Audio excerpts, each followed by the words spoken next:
নমস্কার বন্ধুরা, ইন্ডিয়ান নেভির পক্ষ থেকে 10+2 এর মধ্যে বিটেক ক্যাডারে নতুন একটি ভ্যাকেন্সি বেরিয়ে গিয়েছে। তার আগে বলে রাখি, যারা আমাদের ইউটিউব চ্যানেলটিতে নতুন এসেছে অবশ্যই চ্যানেলটিকে সাবস্ক্রাইব করে নাও এবং ডিসক্রিপশনে গিয়ে আমাদের হোয়াটসঅ্যাপ গ্রুপে যুক্ত হয়ে যাও, যেখানে সমস্ত রকম চাকরি পরীক্ষার নোটিফিকেশন সম্বন্ধীয় তথ্য সবার আগে দেওয়া হয়।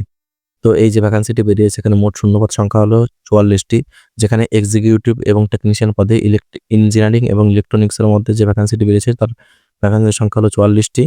গুরুত্বপূর্ণ তারিখের ফর্ম ফিল আপটি চালু হচ্ছে ৩/১/২০২৬ সাল থেকে এবং ফর্ম ফিল আপটি চলবে ১৯/১/২০২৬ সাল পর্যন্ত। এর আবেদন মূল্যর এখানে জেনারেল, ওবিসি এবং এসসি/এসটি কাউকেই কোনো রকম টাকা পয়সা কাটানো লাগবে না, অর্থাৎ এটি পুরো সম্পূর্ণ ফ্রি ফর্ম ফিল আপ চলবে। শিক্ষাগত যোগ্যতা এখানে মাধ্যমিক ইংলিশের মধ্যে কমপক্ষে 50% নাম্বার থাকতে হবে এবং ১২ ক্লাসে সায়েন্স থাকতে হবে। সায়েন্সে ফিজিক্স, কেমিস্ট্রি এবং ম্যাথ এই ৩টে মিলিয়ে কমপক্ষে 70% নাম্বার থাকতে হবে এবং আবেদনকারী যেই মেন পরীক্ষায় বসা থাকতে হবে এবং যে ভ্যালিড র‍্যাংক আছে সেই ভ্যালিড র‍্যাংকের মধ্যে তার র‍্যাংক থাকতে হবে, এটি থাকা আবশ্যক। এরপরে আসছে বয়সসীমা।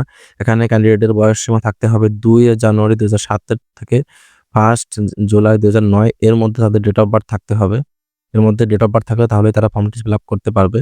সিলেকশন পদ্ধতি এখানে যে মেনের যে এই র‍্যাংক হবে সেই র‍্যাংক অনুযায়ী এখানে একটি লিস্ট র‍্যাংক তৈরি করা হবে। সেই লিস্ট র‍্যাংক অনুযায়ী তাদেরকে একটি ইন্টারভিউর জন্য ডাকা হবে। সেই ইন্টারভিউতে যারা কোয়ালিফাই করবে তাদের মেডিকেল এক্সামিনেশন হবে এবং মেডিকেল এক্সামিনেশন হয়ে গেলে তারপরে মেরিট লিস্ট হয়ে যাবে।